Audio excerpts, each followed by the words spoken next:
So the left and right wing are those whoever's trying to capture the right, whoever's trying to capture the left, the YouTubers that are actually assisting really need to start connecting the dots between DOJ and DHS, including Homan and Nome and the ICE agents.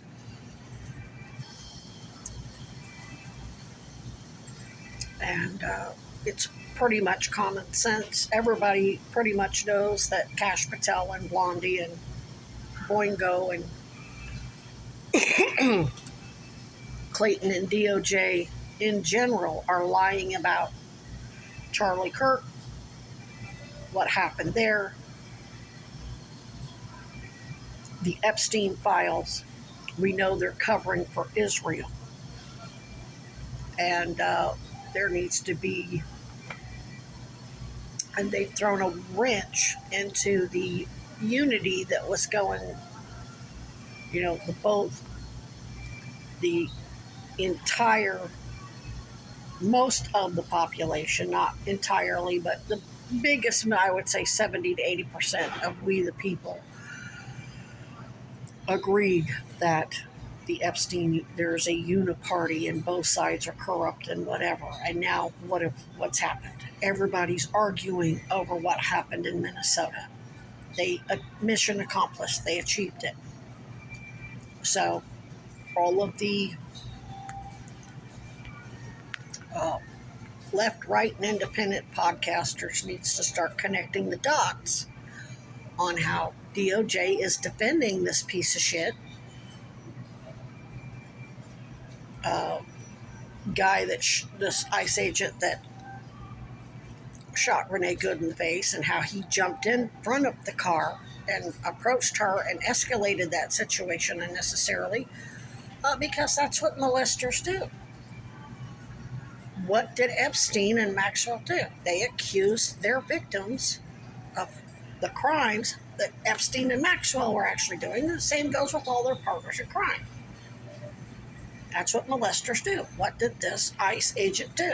Just like these ICE agents, Becky Burrell and Michael and Autumn Caton and their parents and military family members and whoever, they're accusing me of doing what they're actually doing. Same goes for Wood and Judge Freets and Judge Hoare as part of the criminal cabal of pedos. So just arguing the facts, oh, well, this and that, that's not enough. Start drawing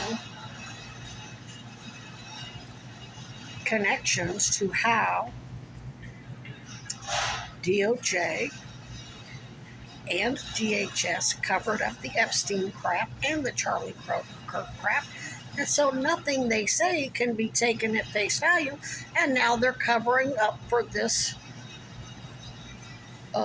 domestic abuser, racist Klan ICE agent in Minnesota.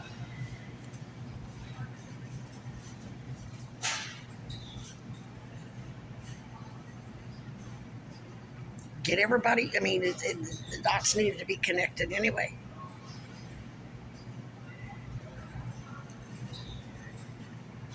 However, it's just common sense. If DOJ civil rights divisions are refusing to do an investigation into that officer, and Cash Patel's people are basically, we're going to control the investigation and we're not going to let anybody in the state or city do it, like they can even do that.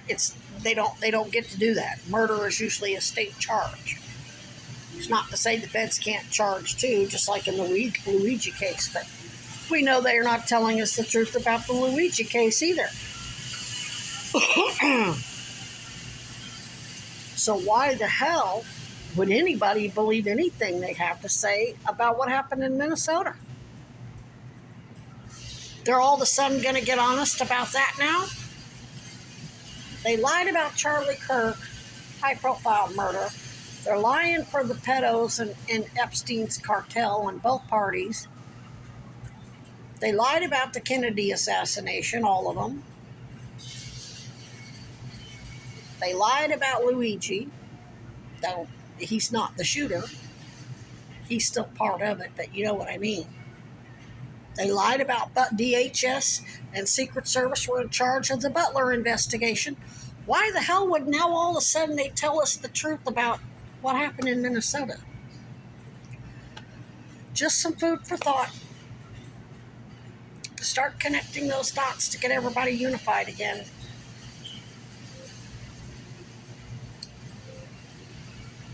I don't care if you go public with my case or not. I'm not going to tell you how to do your job there.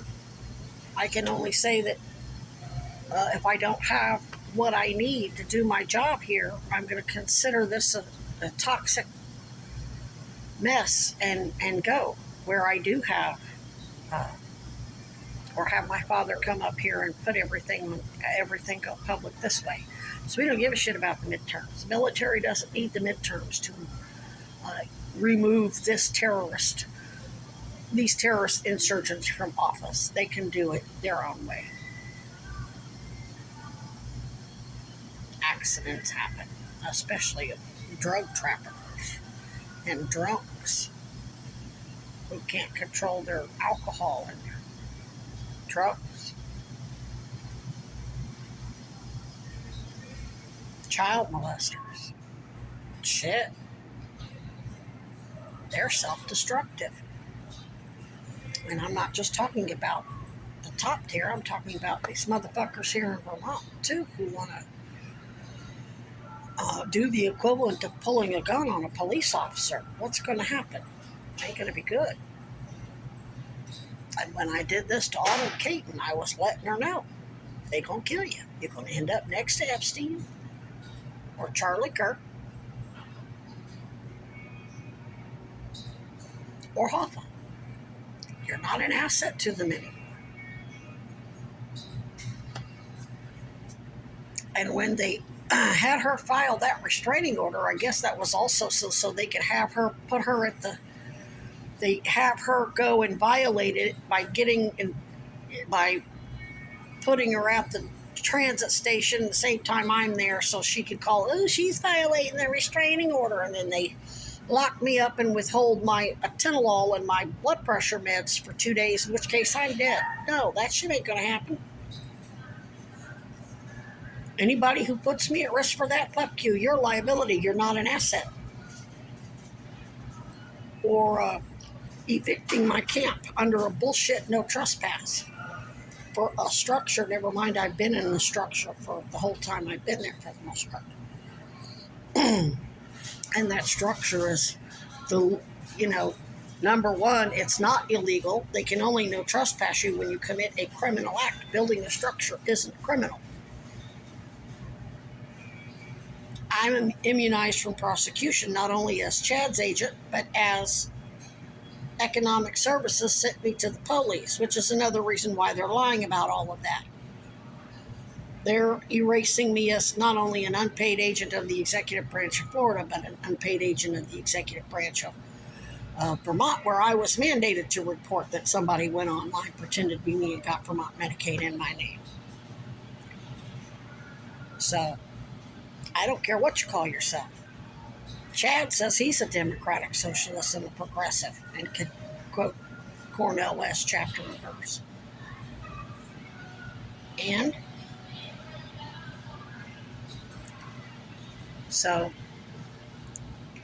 that's just something that I'm seeing. They've got everybody divided again because they're deliberately omitting a whole lot. And that's where the YouTubers and other journalists who are now independent on YouTube can start, whether they lean left or lean right or in the middle or libertarian, they could start pointing out that DHS and ICE is no more reliable than DOJ is. And Butler is a really good example of that.